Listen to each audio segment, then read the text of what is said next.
Narito ako ngayon sa harap ng coffee shop dahil nais daw ako makausap ni Ma'am Nancy. Tumawag to kanina nang paalis na ako sa aming bahay. Hindi ko alam kung bakit, basta ang sabi niya, magkita raw kami sa coffee shop.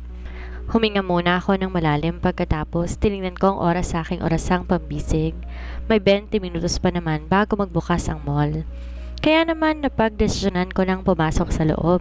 Agad ko rin naman itong nakita. Nakaupo ito sa isang gilid kung saan makikita mo sa labas pero napaka-seryoso ang mukha nitong nakatingin sa akin. Parang may nagawa akong di nito nagustuhan. Sana hindi tungkol sa kambal kung bakit niya ako gustong makausap. Magandang umaga po, Ma'am Macy. Bati ko sa babaeng nasa aking harapan nang makalapit ako rito. Maupo ka, Lea. May hinahon niyang wika sa akin. Narinig kong napabuntong hininga ang babae habang seryoso pa rin nakatingin sa akin. Bakit hindi mo sinabi sa akin ang totoo? Panimula nito. Napakunot ang sinabi ko sa noo sa sinabi ni Ma'am Macy. Ma'am, hindi ko po kayo maintindihan kung ano pong ibig ninyong sabihin. Tanong ko rito. Pero parang nahuhulaan ko na po kung anong ibig niyong sabihin pero hindi po ako nagpahalata. Pero nakatitig lamang ito sa aking mukha. Parang binabasa nito ang nilalaman ng aking isip. Last day, nakita ko kayong magkasama ni Alejandro sa plaza habang may kasama kayong dalawang bata. At tatansya ko sa edad ng mga ito nasa 3 taon na, pahayag ni Ma'am Macy. Di ako nakaimik sa sinabi ni Ma'am Macy, kaya tumungo ako dahil hindi ko kayang salubungin ang tingin nito. Nakita niya kami kahapon. Sorry po, Ma'am Macy, dahil hindi ko po sinunod ang utos mo. Tanging lumabas sa aking bibig. Narinig kong muli itong huminga ng malalim. Don't say sorry. Leia, nainggit nga ako sa inyo eh. Isang gabi lang naman yon pero may nabuo ka agad. Hindi katulad ko na matagal ko nang gustong magkaroon pero walang dumating. Malungkot niyang pag-amin sa amin. Ang di ko lang maintindihan kung paano niya nalaman ang tungkol sa'yo, pero sinigurado kong nakalihim ang lahat. Naka-off cam rin ang lahat ng CCTV camera sa pathway kung saan ka dumaan ng mga oras na yon. Nakakunot noong sambit nito. Hindi ko po kayo nakilala ng gabing yon, Ma'am Macy, kaya basta na lamang itong sumulpot sa bahay namin ni Sir Alejandro, sambit ko rito. Nakita ko naman na nag-isip din ang babae. Kung nakilala ka niya, bakit lagi niyang tinatanong sa akin kung sinong nakasama niya ng gabing iyon? But the staff guarding the CCTV room said Alejandro entered the room. Pero wala daw itong nakita kundi isang blurred na mukha ng babae. Pahayag nito. Ilang sandali ang lumipas natapos na rin kaming mag-usap ni Ma'am Macy. Magkakasunod din akong huminga ng malalim. Hindi ako makapaniwala sa lahat ng aking nalaman. Akala ko magagalit ito sa akin pero nagkamali ako ng hinala dahil ang bait nito. Nabanggit ko rin ang banta ng lalaki sa akin. Kapag ka nalaman nitong anak nito ang kambal pero tulad ng sinabi ng itay sa akin, magtitiwala lang daw ako. Paano ako magtitiwala sa lalaki ngayong wala akong alam sa kanya? Bukod sa siya ang may-ari ng pinapasukan kong mall. Kanina pa kita pinagmamasdan, Leia. Parang ang layo naman ang narating ng isip mo. Sambit sa akin ni Laika. Nakalapit pala ito nang di ko namamalayan. May naaalala lamang ako? Sagot ko rito. Bumalik ka na roon sa pesto mo at baka makita pa tayo ni Manager Chris Ann. Mapapagalitan tayo. Sambit ko rito. Wala yun. Nasa opisina ni boss. Dumating to kanina lang. Pahayag ng babae kaya naman napalingon ako rito. Anong sabi mo? Nandito ang may-ari ng mall? Tanong ko rito at nanlalaki ang aking mga mata. Parang namali ako ng dinig. Tumango din naman ito. Oh, ba't ganyan ang reaksyon mo na sinabi kong nandito ang may-ari ng mall? Nagtatakang tanong ng babae. Wala. Nagulat lang ako. Tanging sagot ko. Pagdating ng tanghali, dinampot ko ang aking bag upang sa second floor ako kakain. Dahil nandun ang bilihan ng pagkain. Nakakailang hakbang pa lamang ako nang bumukas ang elevator at nilawa ang dalawang lalaki habang nasa likod nila ni Manager Chris Ann. Bigla namang nagangat ng tingin si Alejandro kaya naman nagtamang aming paningin. Kaya biglang bumilis ang tibok ng aking dibdib.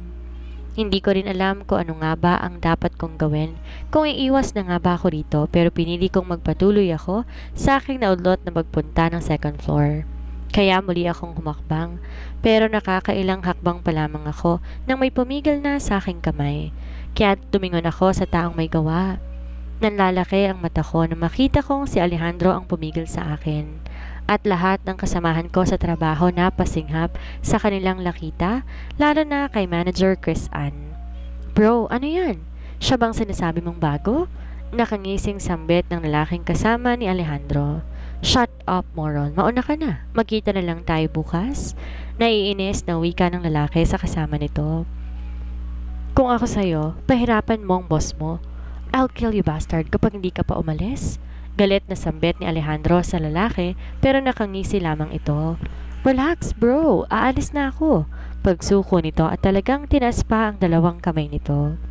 Bago to umalis, kumindat pa ang lalaki sa akin, kaya nasundan ko na lamang ng tingin ang likod ng lalaki. Don't look at him like that. Bulong nito sa akin, kaya napalingon ako sa lalaki. Ano raw? Sir Alejandro, baka naman pwede mo nang bitawan ang aking kamay dahil nagugutom na ako, tsaka malapit nang matapos ang aking lunch break. Naiinis kong sambit sa lalaki. Imbes bitawan nito ang aking kamay, hinila lang ako nito papasok sa elevator. Nagpumiglas ako pero hindi ako binitawan ng lalaki. Mas lalo pa nitong hinigpitan ng pagkakahawak nito sa aking kamay hanggang sa muling bumukas ang pinto ng elevator. Muli akong hinila ng lalaki papasok sa loob ng opisina nito. Doon lamang niya binitawan aking nakita kong dinukot ito sa loob ng pants ko ang aking cellphone. Bring food here. Utos sa taong tinawagan nito. Pagkatapos lumingon to sa akin. Magkakasunod akong napalunok sa paraan ng pagtitig nito. Napansin ko ring naglakbay ang tingin nito sa aking katawan.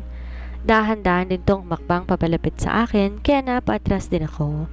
Hindi ko alam kung anong nilalaman ng isip ng lalaki. Ang lakas din ng kabog ng aking dibdib. Para ko nabibingi sa lakas nito hanggang sa wala na akong maatrasan pa kundi malamig na pader na nasa aking likuran. Kaya na-corner ako ng lalaki. Isang dangkal na lang pagitan ng mga mukha namin na halos ikaduling ko na sa sobrang lapit ng aming mga mata. Anong binabalak mo?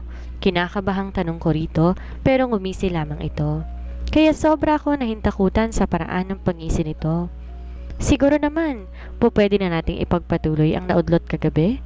Sambit nito sa aking punong tenga. Halos mangilabot ako nang dumampi ang labi nito sa aking tenga at nakiliti. Ilang beses din akong napanunok ng sarili kong laway nang hawakan nito ang aking bewang at pisilin ito. Hindi mo ba alam? Bitin na bitin ako kagabi. Sobra mong pinainit ang aking katawan, lalo ng aking pagkalalaki dahil sa pagkasabik ko sa'yo. Sabik ng muling pumasok sa masarap at masikip mong pagkababae. Bastos nitong wika sa aking tenga. Kaya naman, hindi ko na napigilan ang aking sarili at nasampal ito sa kanyang mukha. Pero hindi man lamang to nasaktan o gumalaw ang mukha nito. Pero nakita ko, bumakat ang aking kamay sa mukha nito na hinaplos lamang nito. Wala kang galang, Mr. Alejandro. Hindi porket empleyado ako rito at minsan may nangyari sa atin ay pwede mo na akong bastusin. Mariin kong wika. Ang bastos ng bunganga.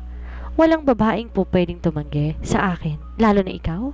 Mariin niyang wika at saka mas lalo pa akong isinandig sa pader at iniipit sa malaking katawan nito. Kaya wala na akong kawala. He's very tall and a large build. Walang-wala ito sa katawan kong maliit. Ramdam na ramdam ko pa ang buhay na buhay nitong pagkalalaki na nasa pagitan kaming dalawa, kaya labis akong nahintakutan. At inawakan pa nito ang aking baba, pagkatapos ay basta na nga lamang nitong sinunggaban ng aking labi. Madiin ang pagkakahalik nito sa aking labi, para akong pinaparusahan sa paghalik nito. Ramdam ko nga na kinagat nito ang pang-ibabang labi ko kaya nalasahan ko pa ang sarili kong dugo. Sinubukan kong itulak ang lalaki pero parang nga bang nagtulak lamang ako ng pader. Pero magkakasunod na katok mula sa labas ng pinto ang nagpatigil sa ginagawa ng lalaki sa akin.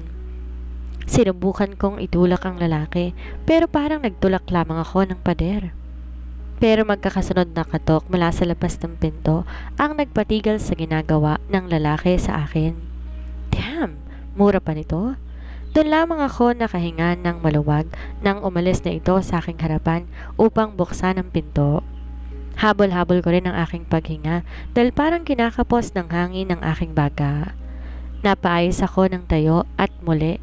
Bumalik ang lalaki habang may dala na nga itong dalawang paper bag at pumasok ito sa kusina, dito rin sa loob ng kanyang opisina. May sariling kusina ang opisina ng lalaki at room. Kahit hindi na ito umuwi po, pwede itong matulog dito. Dahil kompleto ang gamit. Iba talaga kapag mayayaman, nagagawa ang gusto. Napatigil ako sa aking iniisip nang makaramdam ako ng gutom. Napatingin ako sa aking relo at malapit na palang mag-alauna ng hapon. Kaya naman pala nagwawala ng alaga sa aking tiyan dahil hapon na pala. Naku, siguro pagtitiisan ko na lang dala kong biskwit pang tawid gutom. Mabuti na nga lamang lagi akong nagdadala nito. Kasalanan din talaga ng lalaking ito eh. Kailangan ko nang makalabas dito.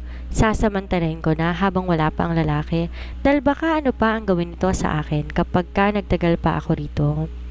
Bago ko lumabas, sumilip muna ako sa kusina kung ano nga ba ang ginagawa ng lalaki.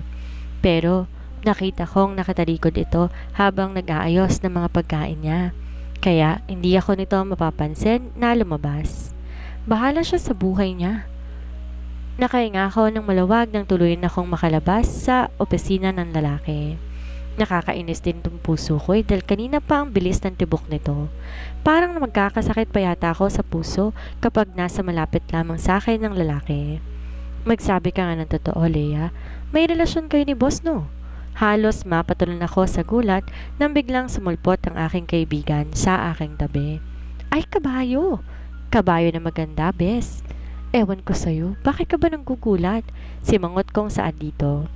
Tumalon yata ang aking kaluluwa sa kagagawa ng babaeng ito. Pero hindi nga, kayo na ba talaga ni boss? Hindi. Malabong mangyari ang sinasabi mo. Wika ako rito.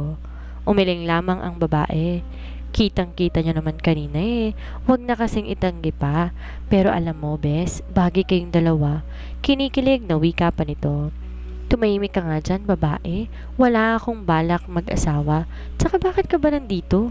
Makikimarites lang ako sa'yo, bes. Simangot naman ako na tumingin doon sa babae.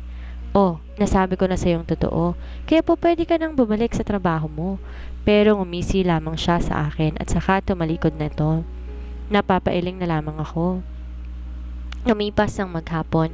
Mabuti na lang walang Alejandro ang nagpapakita. Baka malalagot ako ron dahil iniwan ko to sa opisina nito kanina. Huminga muna ako ng malalim pagkatapos dinampot ko ang aking bag at saka lumabas. Pero nagulat ako nang may basa na lang tumabi at sumabay sa aking paglalakad. Natakot din ako sa matulis na bagay na nasa aking tagiliran. Alam ko na ang bagay na yon. Kung hindi ako nagkakamali ay patalim. Huwag kang sisigaw. Baka magulat ako, malagyan kita ng gripo. Sa sobrang takot kong nararamdaman ng mga sandaling ito, nanginginig na rin ang aking mga paa habang naglalakad. Anong kailangan mo sa akin? Wala akong pera. Mahirap lang ako. Natatakot kong tanong sa lalaki. Hindi ka masasaktan kung susunod ka. Dadalhin kita kay madam? Nagulat ako sa sinabi nitong dadalhin ako sa tinawag nitong madam. Pero bakit? Sino ang tinawag nitong madam? Ano ang nagawa kong kasalanan dito hanggang sa pinasakay ako nito sa magarang sasakyan? May isang babaeng nakaupo sa isang sulok habang may hawak itong isang baso na may lamang alak.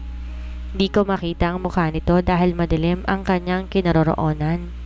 Anong kailangan mo sa akin? Kung kidnapping man nga ito? Sinasabi ko sa'yo magsisisi ka dahil wala kang makuha sa akin dahil mahirap lang ako. Sambit ko rito. Pero napaawang aking labi nang basta na lang itong ibato sa upuan ang hawak itong baso na mayroong lamang alak. Sinabi ko bang magsalita ka? Galit nitong wika, kaya naman natahimik ako. So, ikaw lang pala yon, ang babaeng kinahuhumalingan niya. Hindi ka naman maganda pero ikaw ang nagustuhan. Panghuhusgang wika ng babae. Sinong binabanggit nito? Ano ba kasing kailangan mo sa akin? Wala akong kasalanan sa'yo. Pero basta na lang ako nitong sinampal sa aking mukha. Naramdaman ko ang hapdi doon. I haven't told you to speak. Galit nitong wika.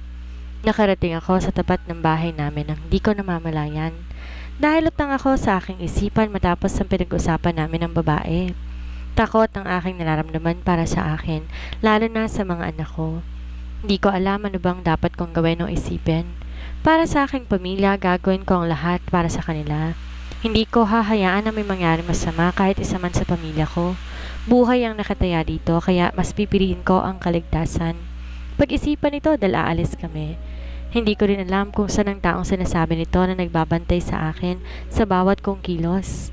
Huminga muna ako ng malalim bago ko pumasok sa loob ng bahay namin.